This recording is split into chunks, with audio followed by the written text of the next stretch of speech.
Welcome to my channel. A positive outlook may be good for your health. Look on the sunny side of life. Turn your face toward the sun, and the shadows will fall behind you. Every day may not be good, but there is something good in every day. See the glass as half full, not half empty.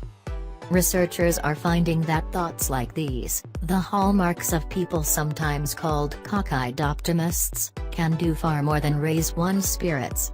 They may actually improve health and extend life. There is no longer any doubt that what happens in the brain influences what happens in the body. When facing a health crisis, actively cultivating positive emotions can boost the immune system and counter depression. Studies have shown an indisputable link between having a positive outlook and health benefits like lower blood pressure, less heart disease, better weight control and healthier blood sugar levels. Even when faced with an incurable illness, positive feelings and thoughts can greatly improve one's quality of life. Dr. Wendy Schlissel-Harfem, a Dallas-based author of several books for people facing cancer, including Happiness in a Storm, was a practicing internist when she learned she had non-Hodgkin's lymphoma, a cancer of the immune system, 27 years ago. During the next 15 years of treatments for 8 relapses of her cancer, she set the stage for happiness and hope, she says, by such measures as surrounding herself with people who lift her spirits, keeping a daily gratitude journal, doing something good for someone else, and watching funny, uplifting movies. Her cancer has been in remission now for 12 years. Fostering positive emotions helped make my life the best it could be, Dr. Harfem said. They made the tough times easier, even though they didn't make any difference in my cancer cells. While Dr. Harfem may have a natural disposition to see the hopeful side of life even when the outlook is bleak, new research is demonstrating that people can learn skills that help them experience more positive emotions when faced with the severe stress of a life-threatening illness. Judith T. Moskowitz, a professor of medical social sciences at Northwestern University Feinberg School of Medicine in Chicago, developed a set of 8 skills to help foster positive emotions.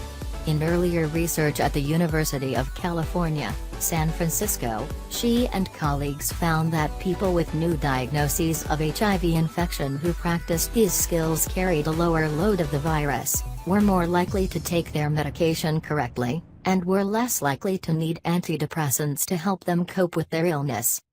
The researchers studied 159 people who had recently learned they had HIV and randomly assigned them to either a 5-session positive emotions training course or 5 sessions of general support. 15 months past their HIV diagnosis, those trained in the 8 skills maintained higher levels of positive feelings and fewer negative thoughts related to their infection. An important goal of the training is to help people feel happy, calm and satisfied in the midst of a health crisis. Improvements in their health and longevity are a bonus. Each participant is encouraged to learn at least 3 of the 8 skills and practice 1 or more each day. The 8 skills are: recognize a positive event each day. Savor that event and log it in a journal or tell someone about it. Start a daily gratitude journal. List a personal strength and note how you used it. Set an attainable goal and note your progress. Report a relatively minor stress and list ways to reappraise the event positively. Recognize and practice small acts of kindness daily. Practice mindfulness, focusing on the here and now rather than the past or future. Dr. Moskowitz said she was inspired by observations that people with AIDS, type 2 diabetes and other chronic illnesses lived longer if they demonstrated positive emotions. She explained, the next step was to see if teaching people skills that foster positive emotions can have an impact on how well they cope with stress and their physical health down the line. She listed as the goals improving patients' quality of life, enhancing adherence to medication, fostering healthy behaviors, and building personal resources that result in increased social support and broader attention to the good things in life. Greg DeMeza, a 56-year-old architect in San Francisco who learned he was infected with HIV 4 years ago, told me that learning positivity skills turned his life around. He said he felt stupid and careless about becoming infected and had initially kept his diagnosis a secret. When I entered the study, I felt like my entire world was completely unraveling, he said. The training reminded me to rely on my social network, and I decided to be honest with my friends. I realized that to show your real strength is to show your weakness. No pun intended. It made me more positive, more compassionate, and I'm now healthier than I've ever been. In another study among 49 patients with type 2 diabetes, an online version of the Positive Emotions Skills training course was effective in enhancing positivity and reducing negative emotions and feelings of stress. Prior studies showed that, for people with diabetes, positive feelings were associated with better control of blood sugar, an increase in physical activity and healthy eating, less use of tobacco and a lower risk of dying. In a pilot study of 39 women with advanced breast cancer, Dr. Moskowitz said an online version of the skills training decreased depression among them. The same was true with caregivers of dementia patients. None of this is rocket science, Dr. Moskowitz said. I'm just putting these skills together and testing them in a scientific fashion.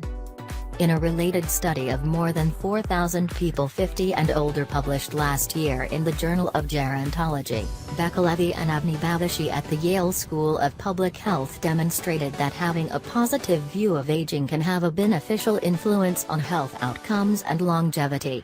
Dr. Levy said two possible mechanisms account for the findings. Psychologically, a positive view can enhance belief in one's abilities, decrease perceived stress and foster healthful behaviors. Physiologically, people with positive views of aging had lower levels of C-reactive protein, a marker of stress-related inflammation associated with heart disease and other illnesses, even after accounting for possible influences like age, health status, sex, race and education than those with a negative outlook.